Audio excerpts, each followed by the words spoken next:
जब बब्बन तांत्रिक मौलवी जी के पास गया तब मौलवी जी ने बब्बन को बताया कि जिस जगह पर तुम एक छलावे का सामना कर रहे हो उस जगह पर केवल एक छलावा ही नहीं रहता, बल्कि उस जगह पर चकवा प्रेत रहते हैं। और एक तो नहीं बल्कि पूरे 121 चकवा प्रेत उस जगह पर रहते हैं। और उन प्रेतों का साथ देता है वो छलावा। वो छलावा बहुत सातिर है, इतना सातिर कि वो लोगों को बेवकूफ़ बनाता है। वहाँ पर अब तक न जाने कितने ही लोगों की मौतें हुई हैं। वो छलावा किसी भी इंसान को बेवकूफ़ बनाकर अपने जाल में फंसा देता है और फिर वे चकवा प्रेत उसको मौत के घाट उतार देते हैं। और जब उस आदमी की मृत्यु हो जाती है तब वे चकवा प्रेत उसे भी अपनी सेना में शामिल कर लेते हैं और इसी तरह से उनकी संख्या 121 जा पहुंची है। मौलवी जी की बातें सुनकर बब्बन तांत्रिक ने मौलवी जी से चकवा प्रेत के बारे में पूछा। तब मौलवी जी ने बब्बन तांत्रिक को बताया कि चकवा प्रेत होते तो एक छलावे की तरह ही हैं, लेकिन छलावा कमजोर होता है। वो लोगों के सामने आता तो है लेकिन लोगों से कभी लड़ता नहीं है, क्योंकि कोई भी साधारण इंसान उसे पकड़ने के बाद आसानी से मार सकता है। लेकिन जो चकवा प्रेत होते हैं उनमें शक्तियां एक छलावे की तरह ही होती हैं, लेकिन चकवा प्रेत छलावे से कहीं ज्यादा ताकतवर होते हैं, इतने ताकतवर कि वे किसी भी इंसान को मौत के घाट उतार सकते हैं। चकवा प्रेत अक्सर रूप बदलते हैं और रूप बदलकर वो किसी भी इंसान को परेशान करते हैं और जैसे ही उन्हें मौका मिलता है तो वो किसी भी इंसान को मार भी सकते हैं। लेकिन छलावा ऐसा नहीं कर सकता। छलावा केवल आपको बेवकूफ़ बनाता है, क्योंकि छलावा काफ़ी कमज़ोर होता है। इसके बाद मौलवी जी ने कहा कि उस जगह पर वो छलावा भी है और चकवा प्रेत भी। जब तुम वहाँ पर जाओ तो तुम्हें उस छलावे का भी सामना करना होगा और उन चकवा प्रेतों का भी। अगर चकवा प्रेत 1 या 2 होते तो उनका सामना मैं भी कर सकता था, लेकिन मैं उनकी संख्या को देखकर उनके पास नहीं जाता, क्योंकि इतने प्रेतों का एक साथ सामना करना किसी के भी बस की बात नहीं है। मौलवी जी की बात सुनकर बब्बन ने मौलवी जी से कहा कि आखिर कैसे उन प्रेतों का सामना किया जा सकता है और कैसे उस छलावे को हराकर वहां से दूर भगाया जा सकता है। और तब मौलवी जी ने बताया कि अगर किसी छलावे का सामना करना है तो हमें ऐसे इंसान की आवश्यकता होगी जो कि छलावे से भी कहीं ज़्यादा सातिर और चालाक हो, जो कि छलावे की सभी चालाकियों को समझ पाए और छलावे को अपनी चालाकी के दम पर हरा सके। और अगर चकवा प्रेतों का सामना करना है तो किसी ऐसे इंसान की आवश्यकता होगी जिसे वो खास मंत्र आते हों, वे मंत्र जिनसे किसी भी प्रेत का सामना किया जाता है और प्रेतों को बांधा जाता है। उस जगह से उन प्रेतों को भगाने के लिए हमें ऐसे 2 इंसानों की आवश्यकता होगी। मौलवी जी की यह बात सुनकर बब्बन तांत्रिक ने मुस्कुराते हुए कहा, बब्बन तांत्रिक नाम है मेरा। मैं पेशे से एक तांत्रिक हूँ और न जाने कितने प्रेतों को भगाया है। और तांत्रिक होने के साथ साथ खुशखबरी की बात यह है कि मैं चालाक भी हूँ, इतना चालाक कि न जाने कितने ही छलावों को मैंने धूल चटाई है। लेकिन वो तो गलती हो गई कि मैं इन छलावों का सामना नहीं कर पाया। करता भी कैसे, मुझे पता ही नहीं था कि वहाँ छलावों के साथ साथ चकवा प्रेत भी रहते हैं। अब आप देखना, अगली सुबह आपको ये खबर सुनने के लिए मिलेगी कि उस जगह से वो प्रेत और वो छलावा दोनों गायब हो गए। और कहाँ गायब हुए ये किसी को पता नहीं चलेगा, क्योंकि बब्बन तांत्रिक उन्हें भगा भगा कर मारेगा। उनको इतनी दूर भेज कर आऊँगा कि वो वापस कभी लौट नहीं पाएंगे। और जब उस मौलवी ने बब्बन की इन बातों को सुना तो उनके चेहरे पर एक अजीब ही चमक आ गई। उन्होंने बब्बन से कहा, शाबाश, मैं भी किसी ऐसे इंसान की तलाश कर रहा था जो कि तंत्र विद्या भी जानता हो और चालाक भी हो, और आज तुम्हें देखकर मेरी ये तलाश भी पूरी हो गई। बब्बन, मैं भी आज रात तुम्हारे साथ चलूंगा। उन कमबख्त प्रेतों ने मुझे भी बहुत मारा है और उस छलावे से मेरा पुराना नाता है। मुझे उससे कई सारे बदले लेने हैं। चलो बब्बन, आज रात हम दोनों साथ चलेंगे और ईंट से ईंट बजा देंगे उस छलावे की और उन चकवा प्रेतों की। लेकिन उस कस्बे में जाने से पहले मैं तुम्हें एक ऐसा तावीज़ देना चाहता हूँ जिसे तुम अगर अपने झोले में रखोगे तो वो चकवा प्रेत तुम्हारा कुछ भी बिगाड़ नहीं पाएंगे। और झोले में कुछ ऐसी सामग्रियां रख देता हूँ जिनका इस्तेमाल हम उन चकवा प्रेतों पर करेंगे। उस छलावे पर करेंगे, उन्हें पकड़ने के लिए और कमज़ोर करने के लिए। बब्बन तांत्रिक ने उस मौलवी की ये बातें सुनी। वो तावीज अपने झोले में रखा और कुछ ऐसी सामग्रियां अपने झोले में रखीं जिनका इस्तेमाल करना था उस चकवा प्रेत पर और उस छलावे पर। और इसके बाद बब्बन तांत्रिक और वो मौलवी दोनों ही पहुंच गए उस कस्बे में जहां पर रात के समय में वो छलावा दिखता था। वे दोनों दिन के समय में उस बाजार में गए थे उन दुकानदारों से ये कहने के लिए कि आज रात यहाँ पर तांडव होने वाला है, मौत का तांडव। चाहे कुछ भी हो जाए, आज रात 10 बजे के बाद तुम्हें इस बाजार में वापस नहीं आना है। अगर कोई भी आया तो हमारी जिम्मेदारी नहीं रहेगी। हो सकता है कि उसकी जान भी चली जाए, इसलिए कोई भी इंसान रात को इस बाजार में नहीं आएगा। और उन दुकानदारों ने भी बब्बन तांत्रिक और उस मौलवी की बातें हंसते हंसते मान ली। उन्होंने मौलवी और बब्बन से कहा कि आज रात 10 बजे के बाद इस बाजार में कोई नहीं आएगा। वैसे भी हम कभी आते नहीं हैं, रात के समय तो क्या हमें दिन के समय भी यहाँ आने से डर लगता है, भला रात को कौन आएगा। और इसके बाद बब्बन तांत्रिक और वो मौलवी इंतजार करने लगे रात होने का, रात होने का, रात होने का।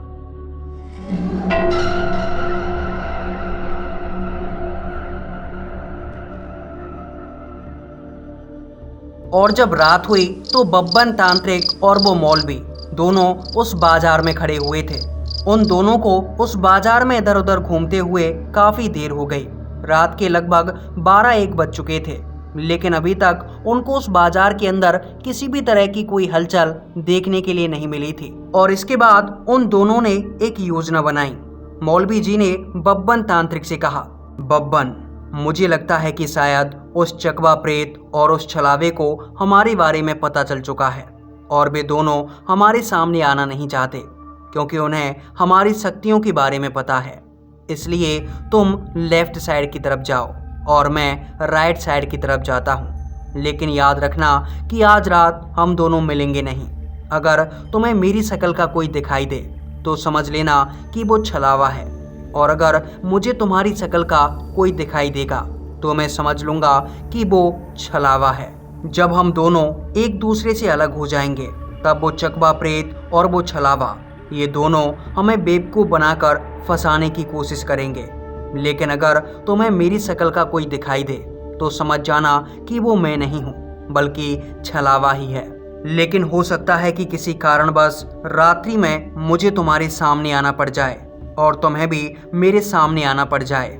उस परिस्थिति में तुम्हारे झोले में एक डंडा रखा हुआ है। वो डंडा मैंने अभिमंत्रित कर रखा है। जब भी तुम्हें कोई इंसान या फिर मेरे रूप में ही कोई दिखाई दे तो तुम इस डंडे को उसके सर पर मारना, और जब तुम ये डंडा उस व्यक्ति के सर पर मारोगे तो अगर वो छलावा या चकवा प्रेत होगा तो इस डंडे को खाए बगैर ही यहाँ से भाग जाएगा। लेकिन अगर कोई असली इंसान होगा तो वो ही इस डंडे को सहन कर पाएगा। यही पहचान है कि अगर रात में तुम्हें मुझसे मिलना हो और मुझे तुमसे मिलना हो तो हमें एक दूसरे के सर पर डंडे मारने होंगे ताकि पता चल सके कि हम छलावा नहीं बल्कि असली हैं। मौलवी जी ये सब बोले जा रहे थे, लेकिन बब्बन तांत्रिक इन बातों पर ध्यान नहीं दे रहा था क्योंकि बब्बन का ध्यान अभी भी उस छलावे की तरफ था। बब्बन मन ही मन सोच रहा था कि कैसे उस छलावे को फंसाया जाए और कैसे मैं उस छलावे से बदला ले पाऊं। इसके बाद मौलवी जी दाएं हाथ की तरफ चले गए और बब्बन तांत्रिक बाएं हाथ की तरफ। ये दोनों एक दूसरे से काफ़ी दूर जा चुके थे।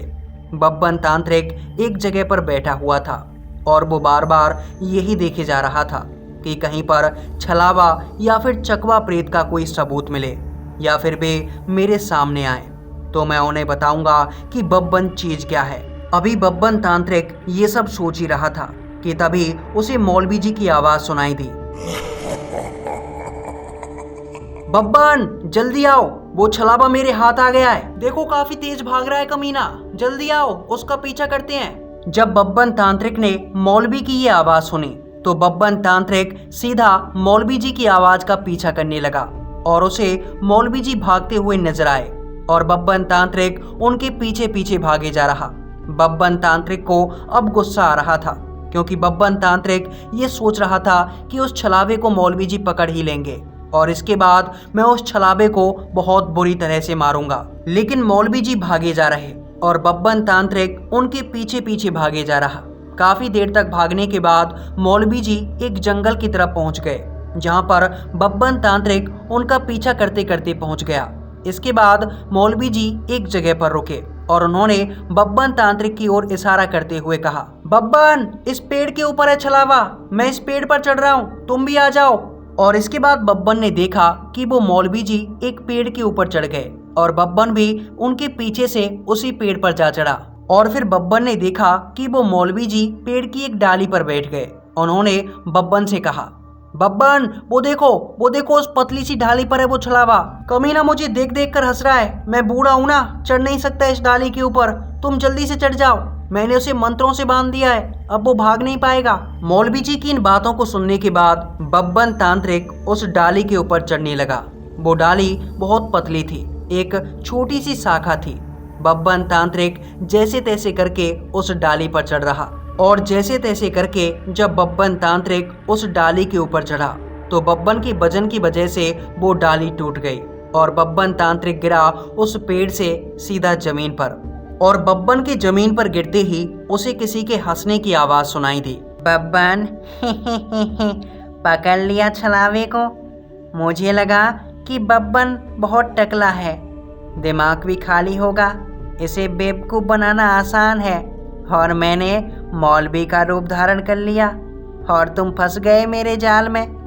मैं ही तो हूँ छलावा, देख ऊपर देख, ऊपर ही तो बैठा हूँ, पकड़ ले मुझे। अब तो मैं तेरे सामने आ गया, पकड़ता क्यों नहीं है? जमीन पर क्यों लेटा है टकले? आजा, चढ़ ऊपर, आजा, पेड़ पर चढ़, अभी तो बहुत तेजी से चढ़ा था तू। कितनी बार समझाऊं तुझे?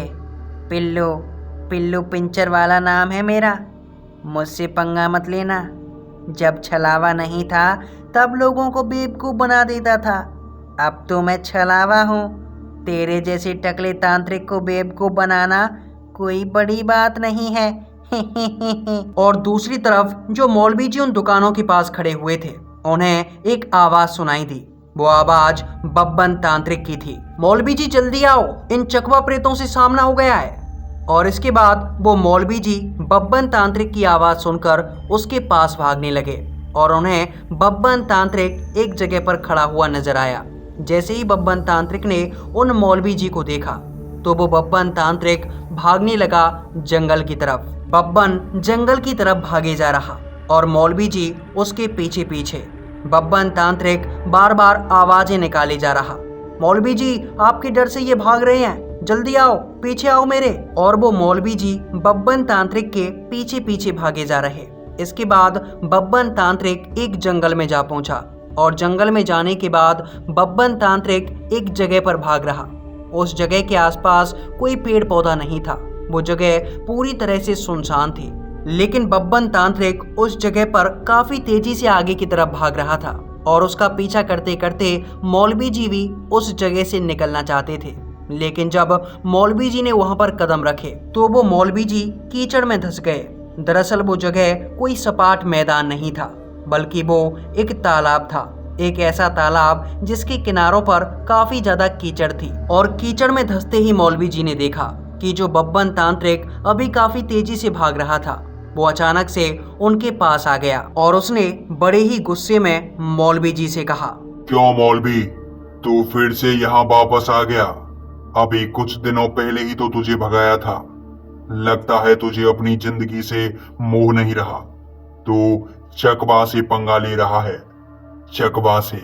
और इसके बाद वो चकवा प्रेत वहां से गायब हो गया और मौलवी जी फंसे रहे उसी तालाब की दलदल के अंदर। जैसे तैसे करके वो बाहर निकलने की कोशिशें कर रहे थे, लेकिन उनकी ये कोशिशें नाकामयाब हो रही थी क्योंकि वो दलदल कुछ ज्यादा ही थी। लेकिन जैसे तैसे करके वो मौलवी जी काफी मशक्कतों के बाद उस दलदल से बाहर निकले थे और उस तालाब के किनारे पर आकर मौलवी जी सुस्ताने लगे क्योंकि उस तालाब से निकलने की जद्दोजहद में मौलवी जी काफी ज्यादा थक चुके थे। और थक हार कर मौलवी जी उसी तालाब के किनारे पर बैठ गए और दूसरी तरफ बब्बन तांत्रिक उस छलावे से अपनी हड्डियां तुड़वाने के बाद वापस उस कस्बे की तरफ लौट रहा था और रास्ते में बब्बन तांत्रिक को उस तालाब के पास बैठे हुए मौलवी जी नजर आए। बब्बन तांत्रिक मौलवी जी को देखते ही वहां रुक गया। बब्बन तांत्रिक को अभी ये समझ में नहीं आ रहा था कि आखिर ये मौलवी जी ही हैं या फिर कोई छलावा है। लेकिन मौलवी जी ने जब बब्बन तांत्रिक को देखा तो मौलवी जी को लगा कि ये चकवा प्रेत है और फिर से उन्हें बेवकूफ़ बनाना चाहता है। इसलिए उन्होंने चुपचाप बब्बन तांत्रिक को अपने पास आने दिया और जैसे ही बब्बन तांत्रिक मौलवी जी के पास गया तो मौलवी जी ने अपने उस झोले के अंदर से वो डंडा निकाला और वो डंडा दे मारा बब्बन तांत्रिक के सर पर। और जैसे ही बब्बन के सर पर वो डंडा लगा तो बब्बन तांत्रिक वहीं पर बैठ गया, क्योंकि बब्बन के शरीर में पहले से ही काफी दुख हो रहा था। उसने उस पेड़ से गिरकर काफी हड्डियां तो तुड़वाई थीं। इसके बाद बब्बन तांत्रिक ने रोते हुए मौलवी जी से कहा, अरे अब हो गई तसल्ली, मैं बब्बन हूँ। अरे बब्बन हूँ, उस छलावे ने पेड़ से गिरवा दिया, हड्डियां टूट गईं और तुमने ऊपर से ये डंडा मार दिया। बब्बन के रोने की आवाज सुनकर मौलवी जी को भरोसा हो गया कि ये असली बब्बन है। तब मौलवी जी ने अपने साथ घटी हुई घटना के बारे में बब्बन तांत्रिक को बताया कि कैसे उस चकवा प्रेत ने उन्हें चकमा दिया है और उन्हें फंसाकर कैसे इस कीचड़ के अंदर गिरा दिया। इसके बाद बब्बन तांत्रिक ने रोते हुए अपनी आप बीती सुनाई कि कैसे उस छलावे ने बब्बन को बेवकूफ बनाया और बब्बन को पेड़ की उस टहनी के ऊपर चढ़वा दिया जो कि काफी पतली थी और वो टहनी टूट गई और बब्बन तांत्रिक कैसे जमीन पर आ गिरा। इसके बाद उस कमीने ने हंसकर मुझे चिढ़ाया भी था। बब्बन तांत्रिक ने जब अपनी आप बीती सुनाई तो बब्बन की बातें सुनकर मौलवी जी को काफी दुख हुआ। मौलवी जी खुद की परेशानियों से तो दुखी थे ही, लेकिन जब उन्होंने बब्बन की आप बीती को सुना तो मौलवी जी काफी परेशान हुए। और इसके बाद मौलवी जी ने बब्बन तांत्रिक से कहा, देखो बब्बन, ये एक ऐसी जगह है जहाँ पर हमने सभी दुकानदारों को आने के लिए मना किया है और आम लोग यहाँ पर आते नहीं हैं। इसलिए जब भी तुम्हें कोई इंसान दिखे तो समझ लेना कि वो चकवा प्रेत या फिर छलावा है। तुम उसे इंसान समझने की गलती मत करना, वरना इस बार तुम और हम दोनों बुरी तरह से फंस जाएंगे। और इस बार मैं भी तुम्हारे साथ रहूंगा, क्योंकि इस जगह पर अलग अलग रहने में कोई फायदा नहीं है। साथ रहकर निपटेंगे उस छलावे से और उन चकवा प्रेतों से। और इसके बाद बब्बन तांत्रिक और मौलवी जी दोनों एक साथ एक जगह पर आकर खड़े हो गए। लेकिन काफी देर बीतने के बाद भी उस जगह पर किसी भी छलावा या फिर प्रेतों की कोई भी हलचल देखने के लिए नहीं मिली। और फिर बब्बन तांत्रिक और मौलवी ने आपस में बातें करना शुरू कर दिया।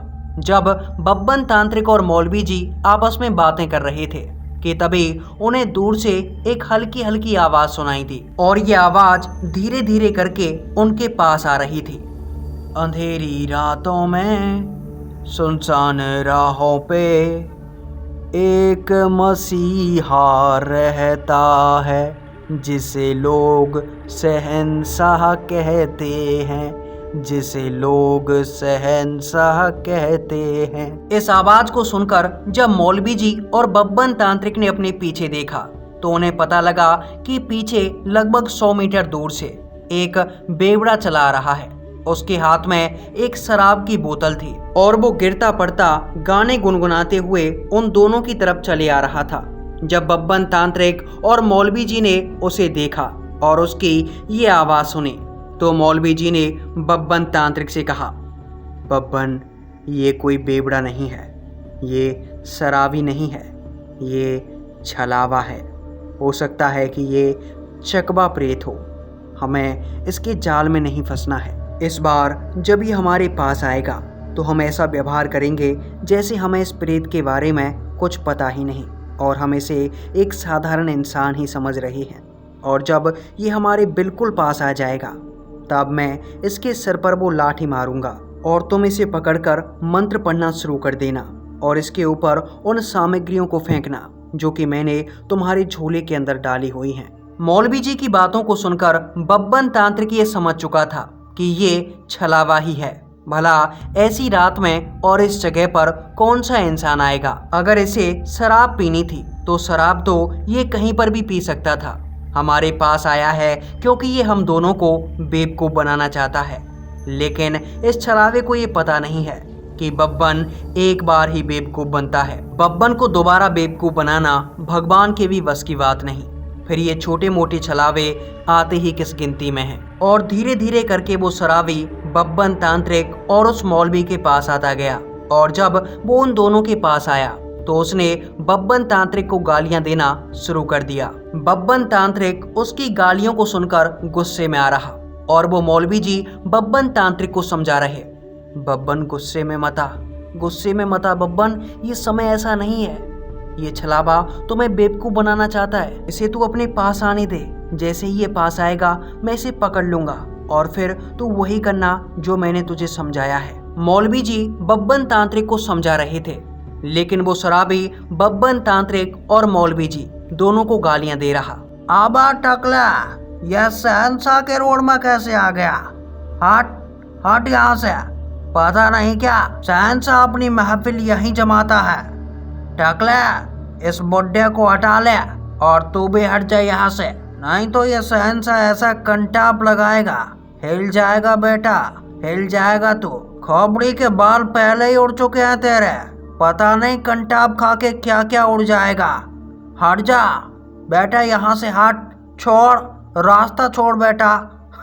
हट बेटा हट, शहंशाह को निकलने दे। उसकी इन बातों को सुनने के बाद बब्बन तांत्रिक को गुस्सा आ रहा और मौलवी जी को भी उसके ऊपर गुस्सा आने लगा। और धीरे धीरे करके वो आदमी जिसने शराब पी रखी थी वो बब्बन तांत्रिक और मौलवी जी के पास आता गया। और फिर मौका देखकर मौलवी जी ने अपनी झोली के अंदर से वो डंडा निकाला जिसको अभिमंत्रित किया गया था और मौलवी जी ने सीधा वो डंडा दे मारा उस बेवड़े के सर पे।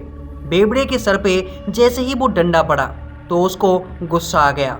उसके हाथ में वो शीशे की बोतल थी जिसके अंदर शराब भरी हुई थी। बब्बन तांत्रिक उस बेवड़े को पकड़कर मंत्र पढ़े जा रहा और उसके ऊपर अपनी झोले से निकाल कर वो सामग्रियां फेंके जा रहा। बब्बन तांत्रिक अभी मंत्र पढ़ ही रहा था कि तभी उस बेवड़े ने गुस्से में आकर वो कांच की बोतल बब्बन तांत्रिक के सर पर दे मारी और बब्बन तांत्रिक की खोपड़ी फूट गई और इसके साथ वो बोतल भी फूट गई। और अब बब्बन तांत्रिक अपने सर को पकड़कर वहीं बैठ गया। बब्बन की ये समझ नहीं आ रहा था कि आखिर छलावा उस पर वार कैसे कर सकता है। तब मौलवी जी की ये समझ में आ चुका था कि जिस इंसान को उन्होंने पकड़ा हुआ है और जिसके ऊपर वे मंत्र पढ़े जा रहे हैं वो कोई छलावा या चकवा प्रेत नहीं है बल्कि ये इंसान ही है। और इसके बाद मौलवी जी ने उस बेवड़े को छोड़ दिया और वो बेवड़ा चीखता चिल्लाता हुआ वहां से आगे बढ़ गया। वो फिर भी बब्बन तांत्रिक को गालियां दिए जा रहा था।